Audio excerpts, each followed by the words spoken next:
அன்பிற்குரிய பாட்டாளி தமிழர்கள் முதல் உலகத் தமிழர்கள் வரை அனைவருக்கும் அன்பு வணக்கம். அன்பார்ந்த தமிழர்களே, முதலில் பொறுத்தருள வேண்டுகிறேன். 2 நாட்களாக நம்முடைய எரிதனல் வாயிலாக உங்களை நான் சந்திக்கவில்லை.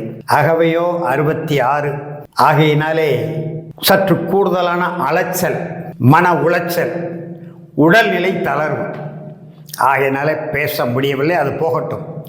இன்றைக்கு நம்முடைய எரிதனல் வாயிலாக எதை பற்றி உங்களிடத்தில் பகிர்ந்து கொள்ள விரும்புகிறேன் என்று சொன்னால், தமிழ்நாட்டு அரசியல் கட்சிகளின் கூட்டணிகள், குழப்பணிகள், அப்புறம் தனி அணிகள், துணிவான முடிவுகள், இது குறித்து தான் பேச இருக்கிறோம். ஏற்கனவே நாம் பதிவு செய்திருக்கிறோம். திராவிட முன்னேற்ற கழக தலைமையிலான ஒரு அணி, அனைத்து இந்திய அண்ணா திராவிட முன்னேற்ற கழக தலைமையிலான ஒரு அணி, அது ஏற்கனவே பல்வேறு அரசியல் கட்சிகள் அந்தந்த தலைமையின் கீழ் கூட்டணி சில கட்சிகள் முடித்திருக்கின்றன, சில கட்சிகள் இன்னும் முடியவில்லை. அநேகமாக இன்றைக்கு நாளைக்கு முடிந்துவிடும்.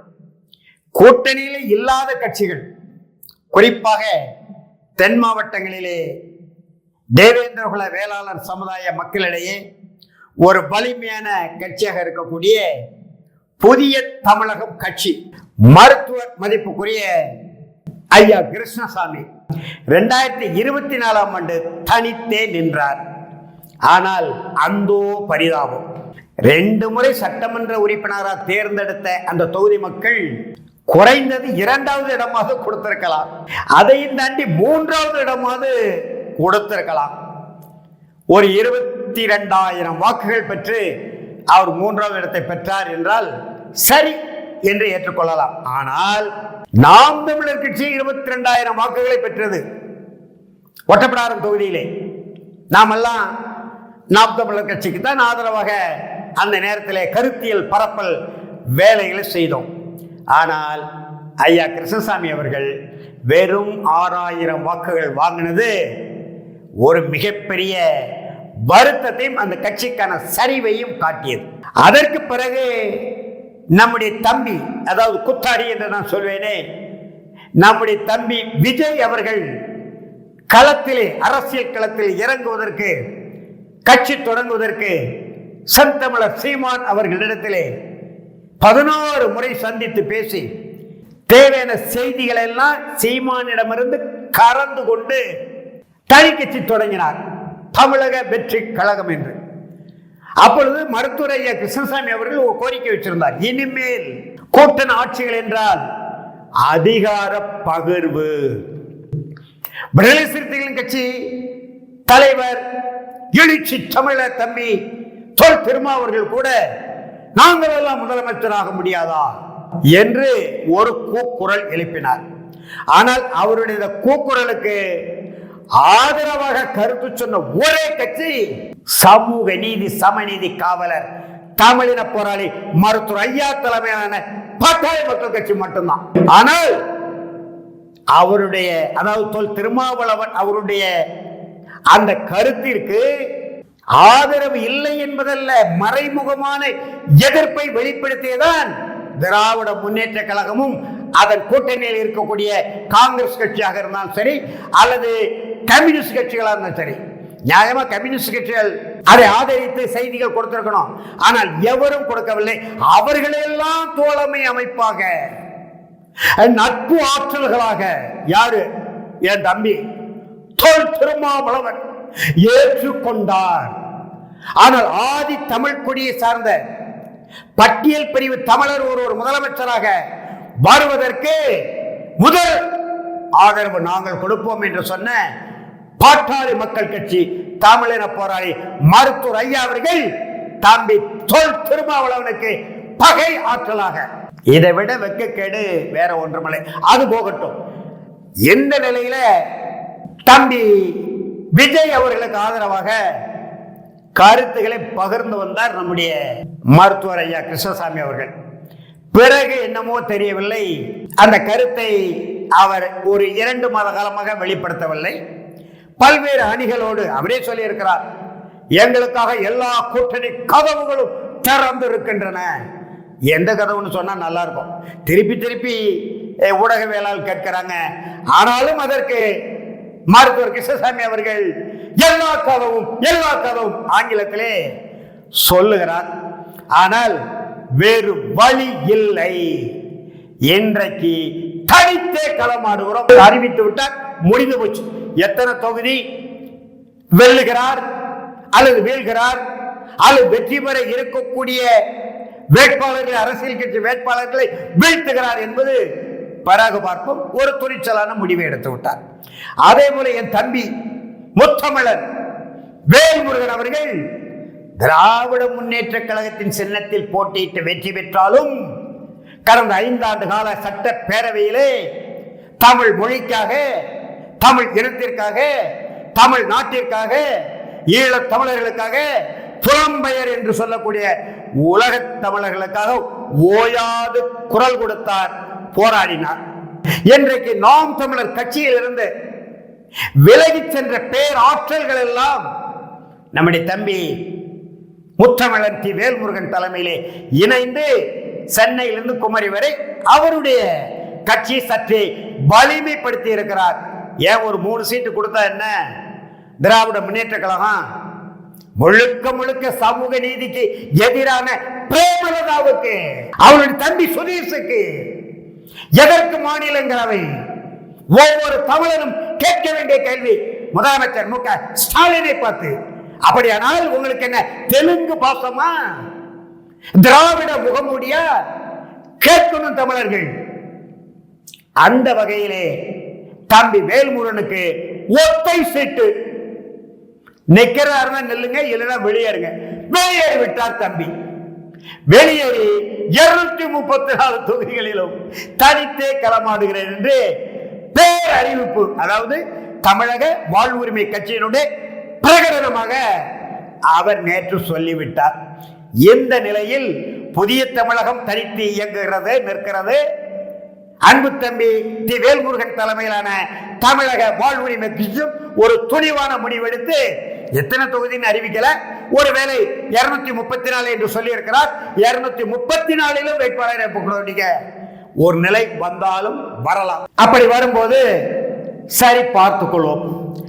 அடுத்து மிகப்பெரிய ஆற்றல் ஒரு தமிழ் அறிஞர், பேராசிரியர் ஒரு சமூக வலைதளத்திலே ஒரு கருத்தை பதிவு செய்திருக்கிறார். பாட்டாளி மக்கள் கட்சிக்கு ஐயா அவர்கள் இன்றைக்கு எடுத்திருக்கக்கூடிய முடிவுக்கு, கூட்டணி அமைப்பிற்கு எதிரான கருத்தை தான் அவர் பதிவு செய்திருக்கிறார். அதில் சில உண்மைகளும் உண்டு.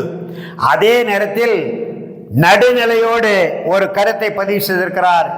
இந்த தமிழ்நாட்டில் 8 கோடி தமிழர்களுக்கும் தலைமை தாங்கக்கூடிய அறிவும் ஆற்றலும் வீரமும் ஈகமும் தகுதியும் உள்ள தலைவர் யார் என்று கேட்டால், பாட்டாளி மக்கள் கட்சியினுடைய நிறுவன தலைவர் மருத்துவர் ஐயா ராமதாசு என்று சொல்லியிருக்கிறார். அப்படித்தான் இருந்தது. 2004 இருந்து, அதற்கு முன்பே 1991 தனித்து நின்று பண்ருட்டி தொகுதியிலே பண்ருட்டி ராமச்சந்திரனை யானை சின்னத்திலே வெற்றி பெற வைத்தார். நாங்கள் எல்லாம் அப்பொழுது கூட்டணி பாட்டாளி மக்கள் கட்சி தலைமையிலே தமிழர் தேசிய இயக்கம், தமிழ் தேச பொதுவுடைமை கட்சி, பழனி பாபா தலைமையிலான ஜிகாத்து குழு எல்லாம் ஐயா தலைமையில கூட்டணியில் இருந்தோம். பிறகு 96 மறுமலர்ச்சி திராவிட முன்னேற்ற கழகத்தோடு பேசி பார்த்தார் ஐயா. ஆனால் அந்த பேச்சுவார்த்தை வெற்றி பெறவில்லை. தனித்தே களமாடினார். 5 தொகுதிகளிலே வெற்றி பெற்றார். அந்த தனித்தே களமாடுகிற அந்த போக்கு இன்றைக்கு நம்முடைய நாம் தமிழர் கட்சி தலைமை ஒருங்கிணைப்பாளர் செந்தமிழன் சீமானவர்கள் வெல்லுகிறோம் அல்லது வீழ்கிறோம், வென்றால் மகிழ்ச்சி, இல்லையே பயிற்சி, தொடரும் எங்கள் முயற்சி என்று சொல்வதை போல தமிழின போராளி மருத்துவர் ஐயா அவர்கள் மட்டும் தன்னையே முதலமைச்சர் வேட்பாளராக அறிவித்து 91 நின்றது போல 96, 2001 இடையிலே 98, 99 காலகட்டத்தில் கூட்டணி சேர்ந்து அப்படி சேராமல் தனித்தே நின்றிருந்தால் இன்றைக்கு குறைந்தது 15 ஆண்டு காலம் மக்கள் திலகம் மாக்கூரா மறைவுக்கு பிறகு இன்றைக்கு தமிழின போராளி மருத்துவர் ஐயா அவர்கள் தான் தமிழ்நாட்டின் முதலமைச்சராக இருப்பார். ஏதோ ஐயா கூட்டணி பேசிட்டார். அப்படிப்பட்ட நிலையில் 2001 பெருந்தலைவர் காமராஜருக்கு இருந்த கிங் மேக்கர் என்கின்ற அந்த பெயரை ஏற்றுக்கொள்ளக்கூடிய தகுதி வாய்ந்த தலைவராக 2011 வரை தமிழின போராளி மருத்துவர் ஐயா அவர்கள் தமிழ்நாட்டின் அரசியல் அதிகாரத்தை பெறுவது யார் என்பதை தீர்மானிக்கும் ஆற்றலாக இருந்தார். தமிழ்நாட்டின் அனைத்து சாலைகளும் தைலாபுரம் தோட்டம் நோக்கி இருந்தது.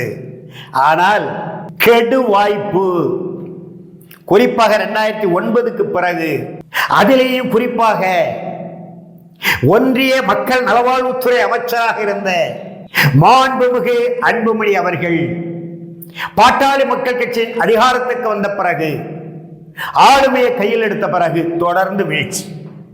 ஆகையினால்தான் ஐயா இன்னும் ஒரு 2 தேர்தலுக்காவது என்னுடைய தலைமையில் இயங்கட்டும் என்று எவ்வளவோ சொல்லி பார்த்தார், மன்றாடி பார்த்தார், மார்பிலே அடித்து பார்த்தார். பெற்ற பிள்ளை கேட்கவில்லை. பிறகு உற்ற பிள்ளைகள் எங்கு கேட்பார்கள்? கட்சி பிளவுபட்டது போல் ஒரு தோற்றத்தை அன்புமணி அவர்கள் காட்டிவிட்டார்கள். எல்லாருக்கும் முந்திக் கொண்டு அனைத்து இந்திய அண்ணா திராவிட முன்னேற்ற கழக தலைமையிலே பாரதிய ஜனதா கட்சியுடைய அழுத்தத்திலே அங்க போய் சேர்ந்து விட்டார். இன்றைக்கு நாடாளுமன்ற மாநிலங்களவை உறுப்பினராகிவிட்டார். போகட்டும். இந்த நிலையிலே இப்பொழுது திராவிட முன்னேற்ற கழக கூட்டணியிலும் சேர முடியாது, அனைத்து இந்திய அண்ணா திராவிட கழக தலைமையிலும் சேர முடியாது என்கின்ற நிலையில் புதிதாக கட்சி தொடங்கிய அம்மையார் ஜெயலலிதா அவர்களுக்கு நிழலாக இருந்த நம்முடைய பாட்டாளி மக்கள் கட்சியின் கொள்கை பரப்பு துறை செயலாளர் ஒரு வரலாற்று குறிப்பையே போராளி வலையொலி, அதாவது போராளி மீடியாவிலே அழகாக வர்ணித்திருக்கிறார். 2-3 முறை அம்மையார் ஜெயலலிதா அவர்களாலே போய் தோட்டத்திலிருந்து விரட்டி அடிக்கப்பட்டவர் என்றெல்லாம் சொல்லி இருக்கிறார். அந்த அம்மையார் தன்னுடைய சிறைவாசத்துக்கு பிறகு அனைத்து இந்திய அண்ணா திராவிட முன்னேற்ற கழகத்தை எப்படியாவது கைப்பற்றி விடலாம் என்கின்ற முனைப்போடு களமாடினாலும் முடியவில்லை. வேறு வழி இல்லாமல் அண்மையிலே கொடியை முதலில் அறிமுகப்படுத்தினார். அப்புறம் புரட்சி தலைவர் மக்கள் முன்னேற்ற கழகம் என்று அறிவித்தார். தென்னந்தோப்பு சின்னம் என்று சொன்னார். தைலாபுரம் தோட்டம் நோக்கி வந்துட்டார். ஐயாதான் கெதி என்று ஐயா கிட்ட வந்து கமுக்கமா ஒரு முறை சந்தித்து பேசினார். அப்புறம் 2 நாட்களுக்கு முன்பு ஐயா தலைமையில் என்று ஒரு கூட்டணியை உருவாக்கி விட்டார்கள்.